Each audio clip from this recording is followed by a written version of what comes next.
Hello and welcome to GRIDwrap on this merry Monday. Wherever you are, welcome. I'm in a very cold London, pitch black, and I can hear a lot of breathing, and I'm wondering if it's coming from the mouse that's sitting very close to me, but more of that in a minute. So, who have we got today? Well, we have our regular guest of Tessa Harrington of SPOTOND 3D. Welcome, Tessa. Hello, everyone. And we have one Philippe Pascal, marketing and creative genius of Snowcrash Digital. Welcome, Philippe. And we have happy Jim Starbrook, Jim Evans, technical side of Snowcrash Digital, who I think would welcome a piece of cheese at this moment. Yes, welcome. Please. Thank you. Now, Jim is in the UK and Phil is in the Netherlands, I believe, and the two of them make up Snowcrash Digital. So what is it, Philippe? Well, what we do is we create, to say it in the fancy word, enabling tools. Our two main products are the Hermes audio workbench, which is a system that allows audio content producers to sell and distribute their content through Second Life to both the consumer's avatar and its real-life self. And next to that we have a package of educational tools that goes under the name of Hermes Engage. Wow. And so, okay, those are your tools, but how on earth did the two of you get together, Jim? Well, I mean, it's the first encounter fell. I was working on the music stuff originally, and Phil liked it so much he bought the company. Basically, he was using the tool, and they ended up coming on board. Well, that's fantastic. So, tell us about the tool. What does it do? It, as far as I can gather, it protects people, but how does it do that? Okay, I wouldn't say it protects people. Okay. It's about, if you're talking about the Hermes workbench, yeah. that's about publishing music. So, a Second Life musician wants to be able to sell the content, sell the music to their audience, say at a gig. And they create an album using our web interface, which then gives them a script and a scripted object which they can sell in world. That allows the end user there, the customer buying the CD, to be able to play it on a music player in world, and also be able to download it so they can listen to it on their iPod or whatever. But you're saying that actually they are able to safely distribute their content through Second Life to the avatar and the real life self at the same time. That's part of it, isn't it? Yeah, absolutely. I mean, we're pretty hot on the security side because we're protecting these people's content. So yeah, it's not possible, or not easy anyway, to steal anything through our system. I'm always wary. I always want to tell people not to say that on this program, because it seems to me like it's, Challenge. it waves. Yeah, exactly. It's going to wave a red flag saying "hit me, hit me." Does that not worry you at all, Philippe? Well, I've got great trust in this little mouse. No, actually, that doesn't worry me, because I've been talking to record labels, and like, for example, Honda Mesa Records, that's a New York-based record label that sells each and every single and CD they have through our system. And when you're talking to those organizations, they always have a lot of questions about the security, but they also know that it's virtually impossible to have something that's 200% safe. For example, if you're a little clever, you can also, for example, use your microphone and hold it against your speakers to in that way steal music. So, you know, Do you want to stop telling people? I'm not sure about the quality. Well, it's that. We make it very, very, very hard for you to steal the music, and if you do steal it, the quality will be very, very, very bad. So it's just not worth all the effort and all the effort and time that you spend on it to steal it. Because, well, Jim is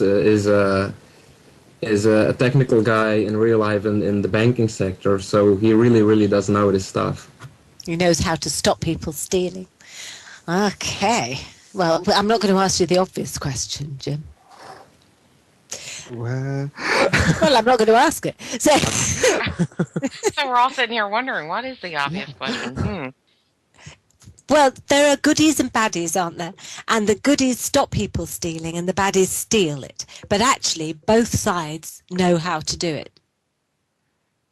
So really, it's just a question of morality or ethics, whatever side you choose to be on. Is that not fair to say? yeah, I guess so. She would ask. Well,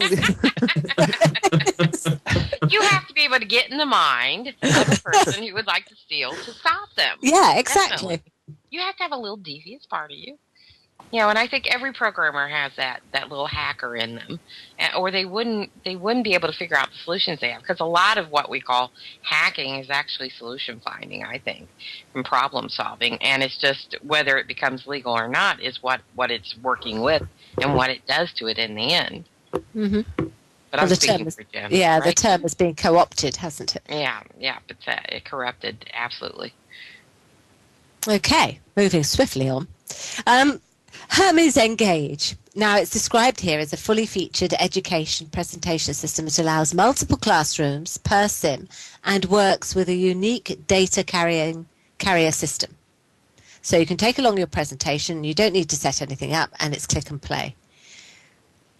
How did you come to develop this? I mean, it's very different from the idea of doing music or indeed banking. How did you get into developing Hermes Engage? Back when we started developing it, I was working at one of the educational institutes here, helping them out with some marketing. Mm-hmm. And marketing is not only about selling things, it's often also about giving your existing users a better experience. And when we started developing it, I had some experience with the existing systems, and the existing systems, what actually happened with the existing systems was that your teacher came in, he said, "Hi everybody," and then he said, "Well, give me 15 minutes because I need to set up all my presentation screens and the whole thing." Mm. We were thinking about it, about how we could improve that, when we were asked by the people of New York Healthscape to develop an educational system for them. And they helped us a lot with development and with beta testing. And the final result of that project is what's now Hermes Engage.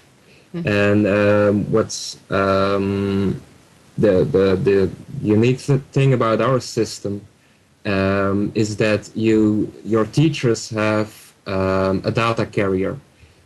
The system is also designed that it works like you would expect it to work in real life, to make it easier to use for people. So they have a CD-ROM, and on that, which is the data carrier, and on that CD-ROM they have their presentations. They come to their class, they rest the CD-ROM close to the screens, and within 10 seconds their full presentation is set up. And we combined it with the Hermes Workbench system, and that allows teachers to even use pre-recorded classes. Yeah. So tell me, how long ago did you start developing? How long ago did you get together on these projects? Calendar. That long. Okay. I think it's 2 years, Jim, that we've been developing. Engage. Yeah, it could be. It feels like forever, and you've got to work with this guy now. Have you ever met in real life? No. I mean, That's okay. Neither of me and Steven. So, that's, I think, the thing we got to really drive home is you don't have to meet each other to trust each other in business. Well, we planned on doing it, but then Jim heard I had a cat, and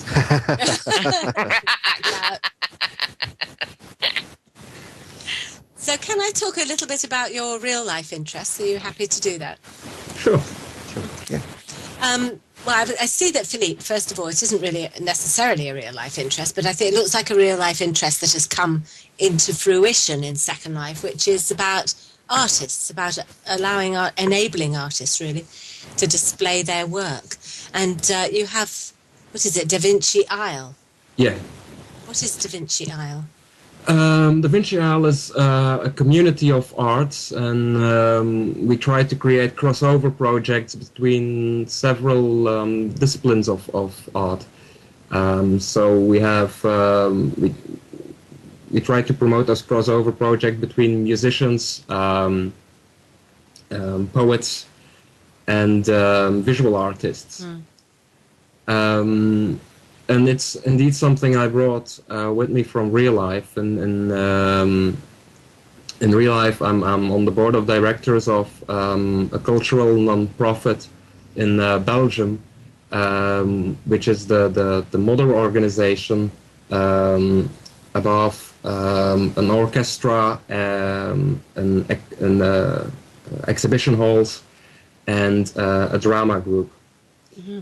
And it's the same interaction as what I saw going on there that I wanted to try to bring to Second Life, because they always had these very, very nice shows. For example, if the orchestra would play, the waiters bringing drinks to people listening to the orchestra would be actors who all didn't just do the waiter work, but had a special character.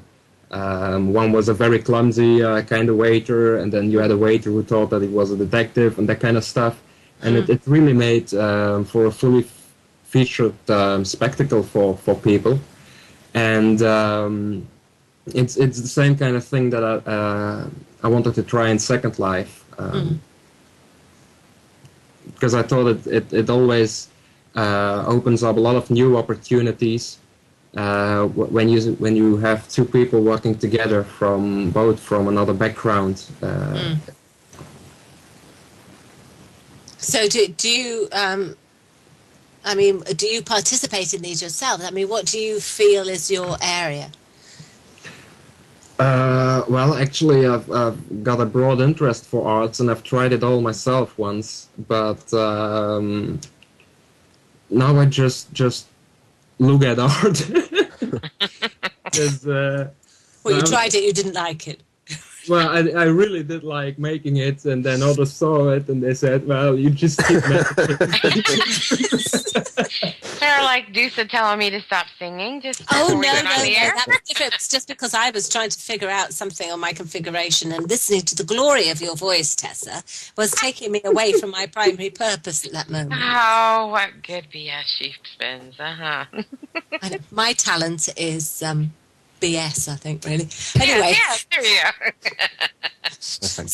But that's not quite fair, is it, Philippe? You haven't stopped all your artistic endeavours, I hope, because really nobody starts off by being absolutely amazing at anything. Well, yeah, before I went to study marketing and communications, I first did conservatorium. I'm not sure what the right English word is for that. For saxophone and percussion. Yeah, conservatory, music conservatory. Yeah. And I'm still an active musician, so I haven't dropped that. But I'm not sure if you can call a drummer an artist. I mean, it's dumber drummer. Oh. No. I think a few people will disagree with you about that. Especially in the United States, our drummers are like stars all by themselves. Absolutely. When they get